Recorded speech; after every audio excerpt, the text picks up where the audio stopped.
So for those of you who don't know me, my name is Father Micheal Baker. I'm one of the Marian Fathers, and it has been such a blessing for me to come back to this parish here, Our Lady of Peace. Some of you know I was here before when I was first ordained a priest. It's been great to come back and to just really get to know a lot of you here, even though it's only been a couple weeks, just to get to meet you and get to hear some of your stories. But also, this is where the idea came to maybe give you an opportunity to ask me some questions. And so we put a box out, as you know, and got some great questions. And we're only able to tackle a small handful at this time, but we're hoping maybe in the future to answer some more questions. Anyway, so without further ado, let's get into the questions. What's your favorite food? Do you enjoy reading a specific kind of book? So that's a double question for you. All right, I can tackle that. So food-wise, I'm a bit eclectic when it comes to the different foods I like. My mom's from Italy. My dad's side is American, but also German descent. And I grew up in Southern California, so you've got a whole bunch of different foods coming together. So definitely Italian, definitely Mexican, but there's nothing like cow. There's nothing like good old beef, and that's my favorite. What is your favorite non-religious book or author to read? So yes, I actually do read quite a bit, mostly, of course, theology, spirituality, sacred scripture. But as far as non-religious books go, I really do enjoy biographies, autobiographies, things of historical account dealing especially with the American West and colonial California. Being that I'm from California, from San Diego, been steeped in the whole mission reality. And my home parish is actually Mission San Diego de Alcala, which was the first church built in California in 1769 by now St. Junipero Serra. So that's always captured my heart in a very particular way. And having mentioned that, one of the books I'm reading right now, actually, which I highly recommend, is a book called At the End of the Santa Fe Trail. And it wasn't written as a book. It was actually written as a private, personal journal of a religious sister who immigrated from Italy in the 1800s, moved to Cincinnati, Ohio, and then was sent out by her superiors to Colorado and New Mexico, where, of all people, she befriended the infamous outlaw Billy the Kid. And through her interactions with him was actually able to save people. And when she came back to Cincinnati, she had no intention of publishing it, as I said, but the bishop realized that this piece was of such historical value because she was really eyewitness to so much of what transpired in the American West and what led to, let's say, even civilization out in the American West.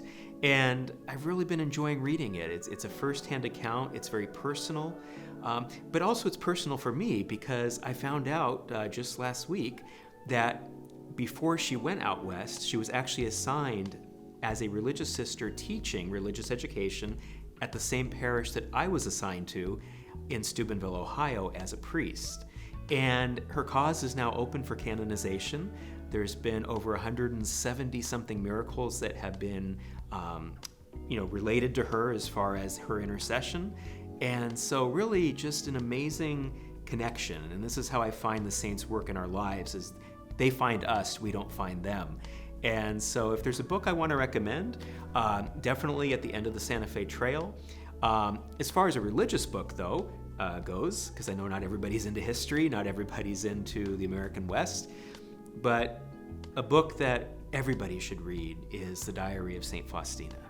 That book is such a powerful piece of deep spirituality, but also prophetic.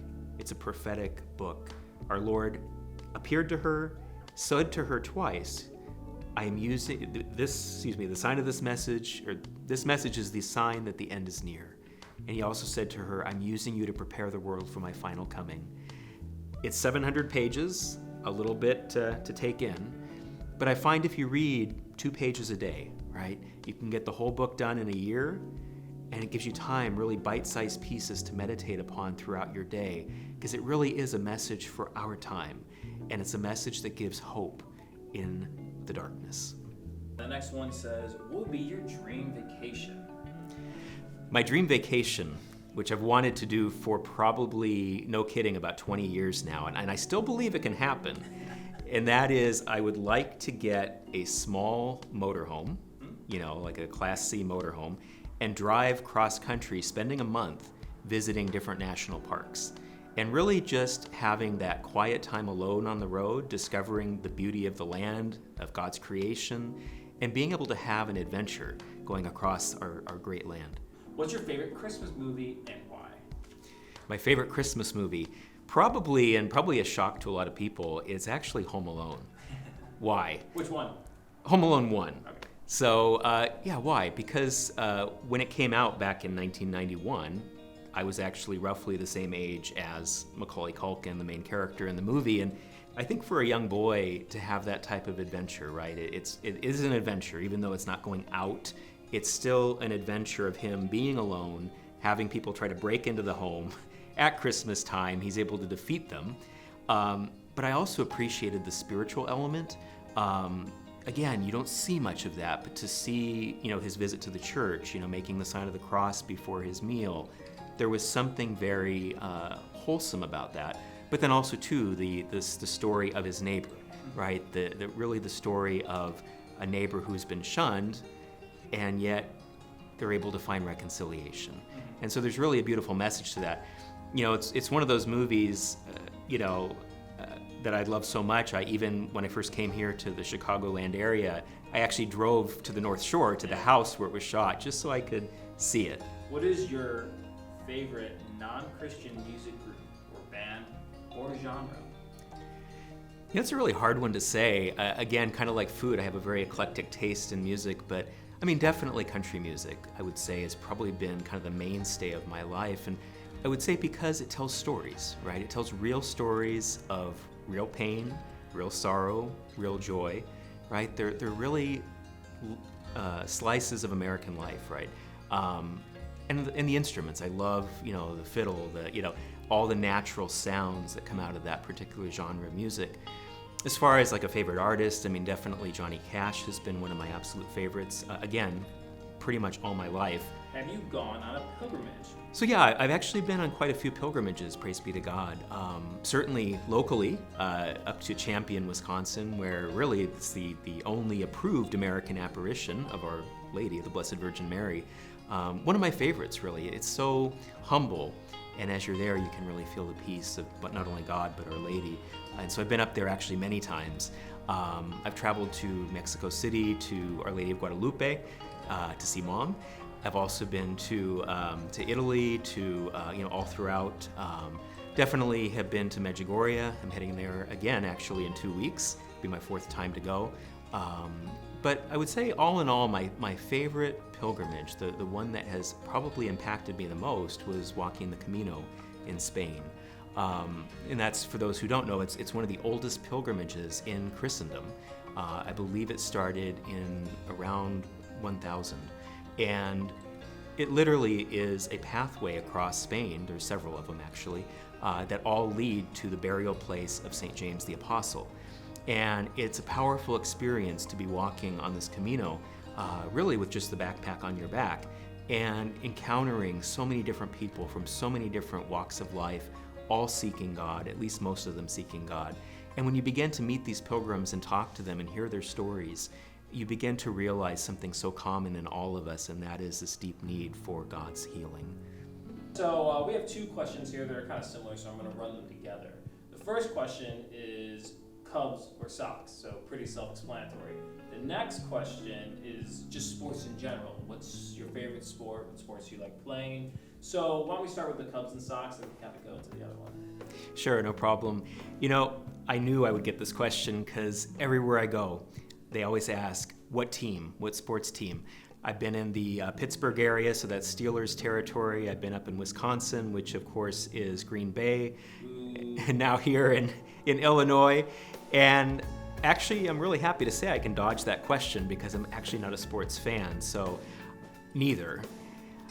In regards to my favorite sport, that's hard to say. I played Little League, but never really got into it. I'd have to say that if I were to choose a sport to like, the little bit I do know about it, probably soccer. I really do like soccer as far as the game goes. I think that was probably my favorite one to play in school. But generally speaking, not a huge sports fan, so I can escape that question. Are you a dog person or a cat person? So, to kind of get into this, a good priest friend of mine has a magnet on his refrigerator that says simply, cats have staff, dogs have masters. I'm definitely a dog person. I grew up with cats mostly. I did have some dogs, but I would say it's a world of difference. I like cats, but if I had to choose to have a pet, it would definitely be a dog. Yeah. So for all of you who are cat fans, please forgive me. I have nothing against them. What is your favorite candy? That is a tough one. I would definitely say dark chocolate, but also candied pecans. I have, unfortunately, some dietary issues which preclude me from having a lot of different desserts that I used to love. But speaking of desserts, and if anyone would like to bring them for any reason, creme brulee. I love creme brulee. That's one of my absolute favorites. Like cracking the shell. Absolutely. I've seen creme brulee donuts actually just yesterday, and it looked pretty good. Oh. Homemade, like a recipe. I'm gonna make them homemade. So you hear that? Make some creme brulee donuts, anyone. You'll get As long as there's no gluten. I can't do gluten. with almond flour, right? Yes.